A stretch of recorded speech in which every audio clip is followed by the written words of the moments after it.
14. Lucas, capítulo de número 14. Creio que Deus tem algo para as nossas vidas. Você pode ler comigo? Amém, igreja? Louvado seja o nome do Senhor. Amém. Mantenha a sua Bíblia aberta em Lucas, e nós vamos depois lê-la, parte daquilo que Deus tem para as nossas vidas hoje. Antes eu quero orar a Deus mais uma vez, pedindo que a unção do Espírito possa estar pousando sobre a minha vida e a tua vida. Amém, queridos?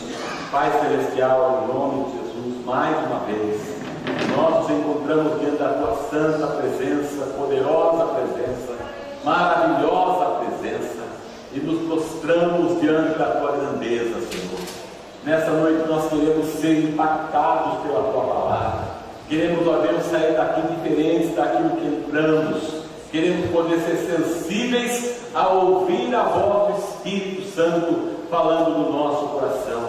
Pai, em nome de Jesus, coloco a minha vida inteiramente nas tuas mãos e também coloco a tua igreja diante de ti, para que o Senhor fale ao nosso coração da forma que o Senhor quer falar, da maneira que o Senhor quer fazer. Em nome de Jesus, sou apenas instrumento do Senhor, porta-voz do Senhor, e a tua igreja, Pai, está ansiosa para ouvir aquilo que o Senhor tem para nós essa noite. Muito obrigado, fala conosco, nos ensina, ó Deus, a tua palavra, e nós te exaltaremos e bendiremos o nome, em nome de Jesus. E toda a igreja diz: amém. Amém, queridos? Amém. Louvado seja o nome do Senhor. Segunda-feira passada, eu recebi um e-mail. O autor desse e-mail é um grande homem de Deus. Seu nome é David Wilkerson, um grande homem de Deus. E ele escreveu a respeito de uma nota que ele recebeu juntamente com muitos e-mails que ele recebe. Ele recebeu uma nota, e eu fiz questão de traduzir a nota, porque isso mexeu muito comigo, porque é uma realidade, e eu fiquei muito a pensar. E hoje aqui, basicamente, essa mensagem não é minha. Eu creio que essa mensagem veio de Deus para este homem de Deus, e eu quero ser apenas o porta-voz, o retransmissor dessa mensagem que falou muito comigo. E eu creio que se você estiver com o seu coração aberto, ela vai falar com você também. Amém? Amém. Deus tem algo para nós, irmãos. Amém? Mas Deus muitas vezes, Ele não apenas vem com aquele bolinho, com aquela festa. Deus algumas vezes vem com uma palavra, muitas vezes necessária de ensinamento. Outras Ele vem com uma palavra de repreensão. Por quê? Porque Ele nos ama. Amém? E essa mensagem que Ele então colocou, e esse e-mail que eu recebi, ele recebeu então uma nota juntamente com os e-mails que ele então recebe. Essa nota dizia assim, ele narrando, ou melhor, a nota: uma senhora nos escreveu uma pequena nota. E aí vem o que essa senhora falou: meu marido era um homem fervoroso para Deus. Por anos ele se entregou com toda a fé à obra do Senhor, mas hoje está envolvido com outras coisas. Ele não mais tem tempo para Deus. Estou preocupada com ele, pois está cada vez mais frio. Eu fiquei a pensar nessa nota, irmãos, porque provavelmente não seja apenas a situação dessa mulher. Ela teve assim um desejo de narrar isso que estava acontecendo com o seu marido, mas essa não, provavelmente, certamente, não é essa a palavra dessa única mulher. Quem sabe essa noite essa palavra seja aqui de muitas mulheres, ou até de homens, porque assim como ela tem um marido que um dia foi um servo, trabalhou na obra, de repente esse homem parou com tudo isso, e como diz as suas palavras, cada dia que passa, ele está mais vivo. Jesus fez a seguinte indagação: haverá fé na terra quando da vinda do Filho do Homem? Vai haver pessoas fervorosas, crentes em Jesus Cristo, quando Ele voltar? Provavelmente haja muito poucas. Provavelmente as pessoas tendem, e esse é o problema, tendem a perder a fé. Esse é um grande problema nosso, da igreja, porque isso não foi narrado para o mundo, mas sim para a igreja. Haverá fé na terra quando da vinda do Filho do Homem? Ele narra muitas vezes, olha, o caminho para se chegar à vida eterna é estreito e apertado, mas o caminho que leva à perdição é largo. Jesus, de certa maneira, ele prevê uma situação que nós desse século 21 podemos ver com os nossos olhos. Quantas e quantas e quantas pessoas que de certa maneira um dia começaram com tudo com Deus, estavam com Ele de certa maneira 24 horas por dia, envolvidos na obra, buscando agradá-lo, buscando fazer a obra, mas de repente se envolveram com outras coisas, e o tempo foi passando, e as outras coisas foram tomando lugar daquilo que um dia foi a prioridade da pessoa. Hoje eu quero falar sobre isso. O tema é o que está no seu coração, mas de certa maneira o assunto é prioridade. E eu fiquei a ler o texto e meditar no texto, e o texto vai falar por si próprio, mas eu quero que você comigo hoje comece a analisar, para que nós possamos avaliar, e eu creio nisso, irmãos. Eu creio que uma palavra de Deus, ela tem que mexer com a nossa vida, ela tem que fazer com que a gente pense, que a gente reflita em nós, ou em nós mesmos, ou reflita sobre nós, amém? Uma palavra que simplesmente vem e não faz você pensar, não faz você se autoavaliar, provavelmente não seja uma palavra que vem do trono. Porque se você ler os evangelhos, se você ler Apocalipse, você vai perceber que tudo ali inclina para um ponto: olha, você tem que tomar uma decisão, e toda decisão que nós tomamos implica em reflexão, implica em uma avaliação. Eu não posso apenas tomar uma decisão, mas antes de eu tomar a decisão, eu tenho que refletir, avaliar, pensar sobre, e é exatamente sobre isso que eu quero levar você, juntamente comigo, essa noite, a pensar um pouquinho. Jesus, ele, de certa maneira, como nós vamos observar aqui no capítulo 14 de Lucas, ele dá a resposta para esse momento que nós, como igreja, estamos vivendo. Jesus traz a resposta para essa perda de fé. Jesus traz a resposta para essa situação de frieza espiritual que nós temos presenciado, que nós temos visto. Jesus traz a resposta nesse capítulo 14, a partir do verso 16. Eu quero convidar você a seguir comigo. Amém, queridos? Para que você possa perceber que a resposta do nosso problema, Jesus disse isso há quase 2000 anos atrás, e nós identificamos o problema, e a partir do momento em que você identifica o problema, sabe qual é a situação, sabe qual o caminho que você tem que tomar, aí vem a sua escolha, aí vem o momento em que você decide, aí vem o momento que você tem que dizer assim: eu vou por esse caminho ou vou por esse caminho. Diante do Senhor, um dia nós iremos prestar contas de tudo aquilo que nós fizemos e tudo aquilo que nós deixamos de fazer, que deveríamos ter feito. Deus jamais nos cobrará algo que Ele não mandou, irmãos. Amém? Mas certamente Ele cobrará aquilo que Ele mandou. Lucas capítulo número 14, do verso 16 em diante.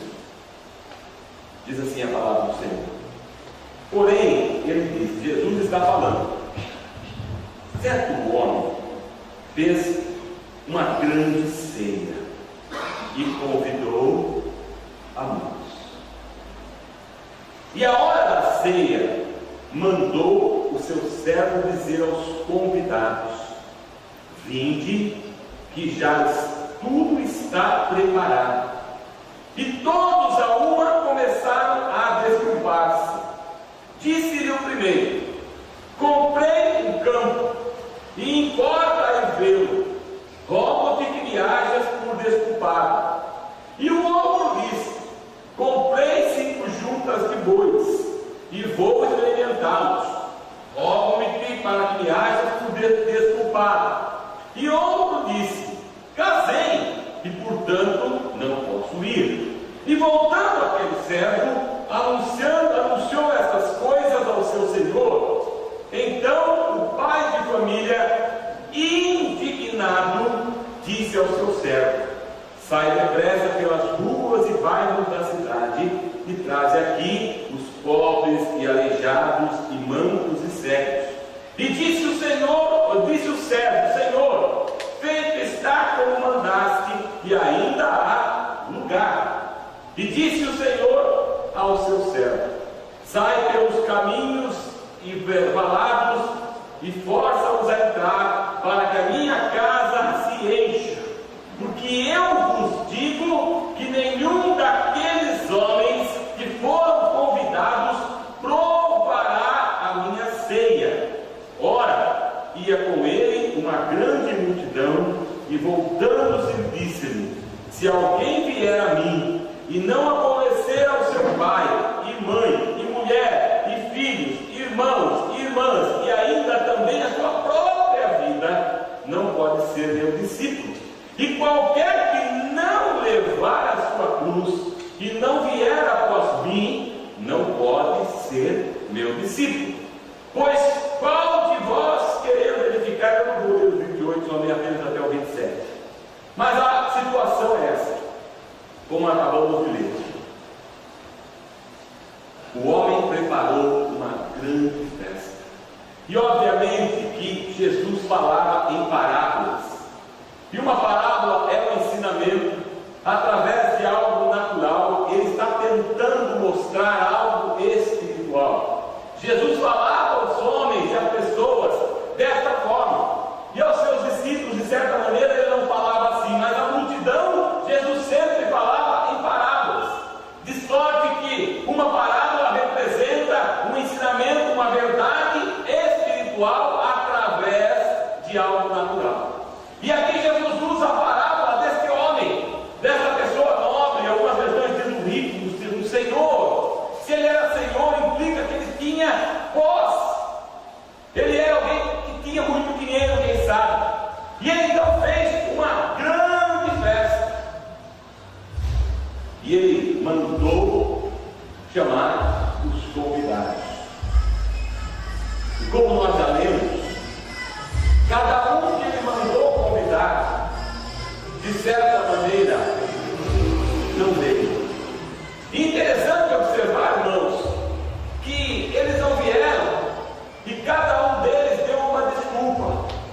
E se a gente observar as suas desculpas, nós vamos entender que essas desculpas que foram dadas, um disse: eu comprei uma terra, eu comprei um boi, vou trazer para hoje, eu comprei um terreno, eu comprei um carro novo, eu comprei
Todos eles deram uma desculpa, do ponto de vista humano, totalmente injusta, totalmente certa. Do ponto de vista humano, elas estavam corretíssimas, deveriam ser aceitas, porque afinal de contas, tudo é bênção. Mas irmãos, eu quero que você perceba o que este Senhor, ou melhor, como este Senhor reagiu. A Bíblia diz que quando ele soube das desculpas, a Bíblia diz que ele ficou, versículo 21, indignado. Esse Senhor, esse homem poderoso, esse homem rico, quem sabe, com certeza era, ele simplesmente, ele pegou aquelas desculpas que eram justas, que eram de certa maneira aceitáveis aos nossos olhos, e ele ficou muito indignado com elas. Ele não aceitou aquelas desculpas justas. E você pode estar pensando, esse homem, falta senso para ele, porque afinal de contas, é uma desculpa justa, é uma desculpa certa, é uma desculpa que até eu posso dar. Mas esse homem, como eu disse, Jesus falava em parábolas, e toda essa situação expressa um contexto espiritual. O Senhor aqui representa o próprio Deus. A festa que Ele dá, de certa maneira, é um momento de comunhão e intimidade que Ele quer ter conosco. Ele reúne e chama os seus convidados, que somos nós. Somos todos convidados a ter um momento de comunhão, intimidade, relacionamento com Ele. Obviamente fazemos isso quando? Todos os dias, mas tem um dia que Ele chama todos, Ele chama todos para vir à festa, a um grande banquete espiritual. Deus está chamando os seus convidados a participarem de um banquete especial, de um momento ímpar na nossa vida, de um momento onde nós iremos poder gozar e contemplar a mesa, contemplar um momento tão solene e de tanta intimidade com Ele. Amados, isso fala de nós,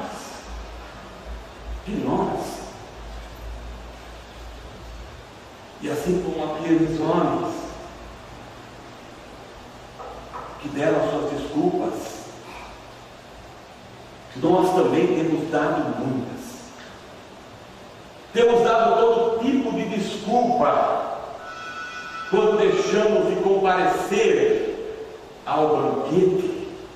Achamos desculpas, achamos que elas são desculpas lógicas e justas. Afinal de contas, eu fui à festa. Afinal de contas, eu fui ao encontro. Afinal de contas, eu fui ao aniversário. Afinal de contas,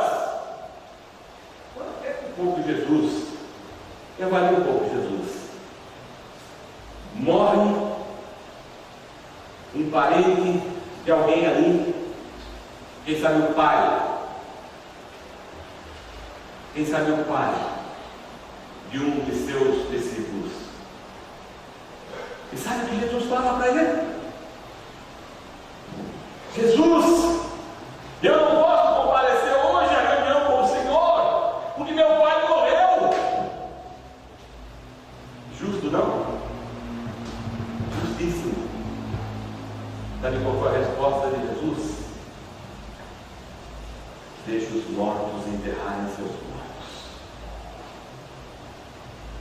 Jesus fala assim: aquele que não deixar pai, irmão, família, por amor de mim, não é digno de mim.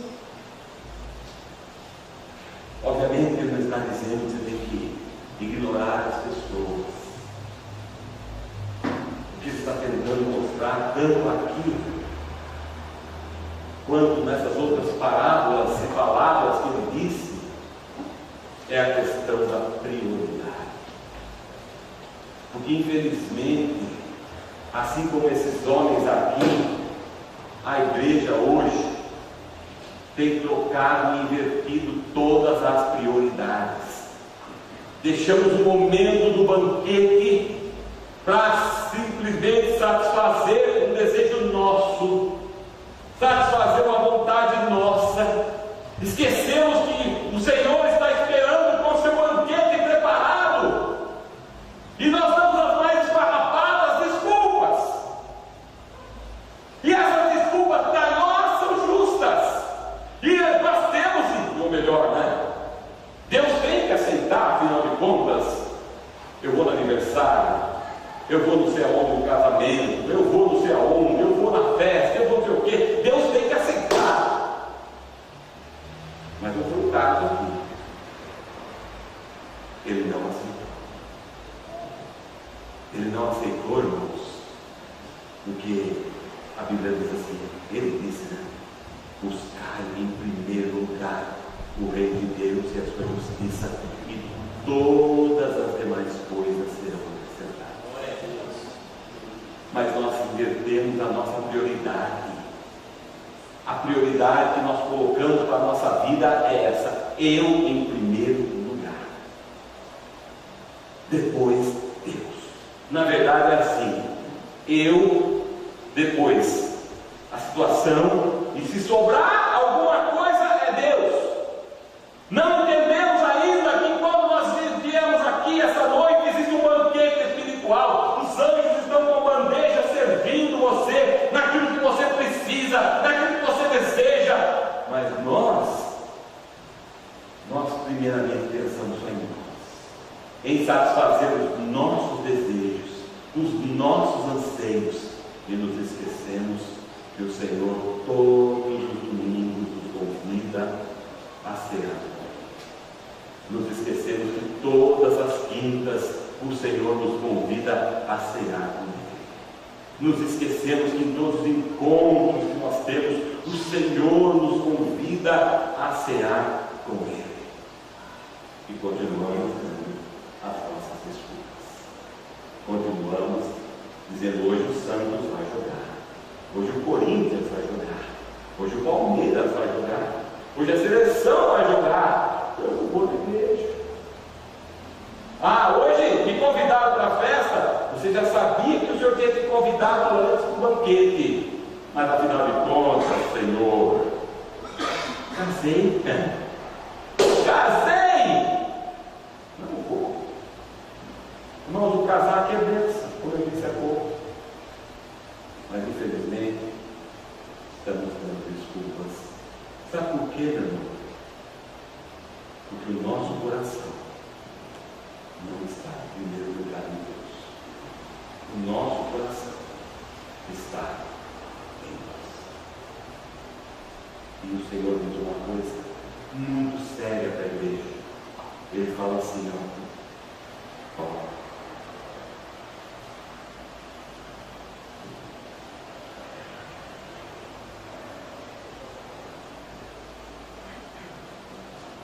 versículo número 24. Porque eu vos digo que nenhum daqueles homens que foram convidados e não compareceram provará da minha ceia. Quando você deixa de vir ao banquete que está preparado, meu pastor está lá, de novo, pastor. Tu está escutando o cozinho aí? Desafinado, por sinal.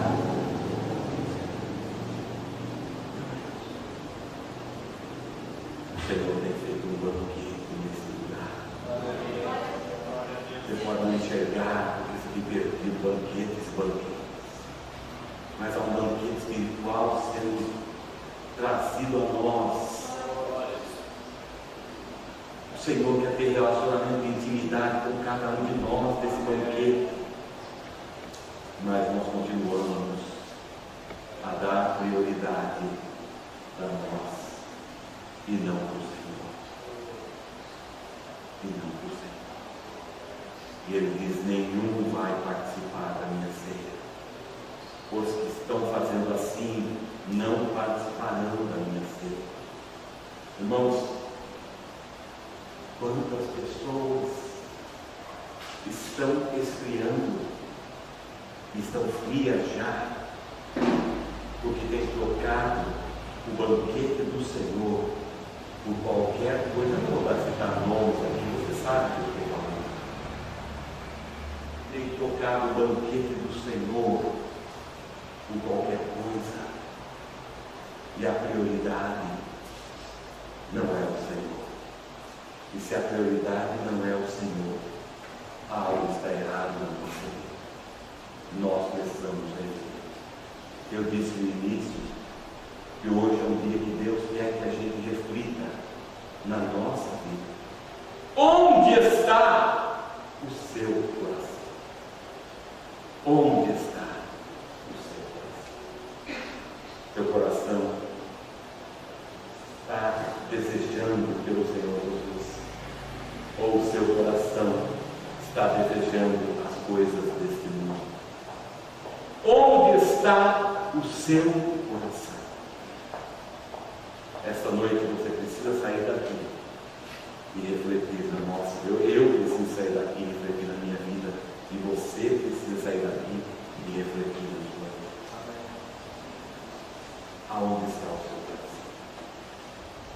Quantos banquetes você tem perdido e dando as mais esfarrapadas desculpas do Senhor, justas, bênçãos, mas inaceitáveis para o Senhor. Irmãos, hoje nós precisamos viver. Amém? Precisamos viver. Qual é a sua prioridade? Qual é a sua prioridade? Buscai em primeiro lugar o reino de Deus e a sua justiça, e todas as demais coisas vos serão acrescentadas. Amém, queridos? Deus possa tomar essa palavra curta, mas profunda, e gravá-la no nosso coração, e que nós possamos hoje refletir na nossa vida, diante dos banquetes espirituais que Deus está nos convidando a participar todas as semanas nesse lugar. Amém? Pai Celestial, eu oro por cada vida que entrou nesse lugar nessa noite. Eles estão aqui, Senhor, que aprove aqui trazê-los e aprove aqui que nos ouvissem esta palavra. Pai, no nome de Jesus, agora, encrava a palavra no coração da tua igreja, para que nós possamos, Pai, sermos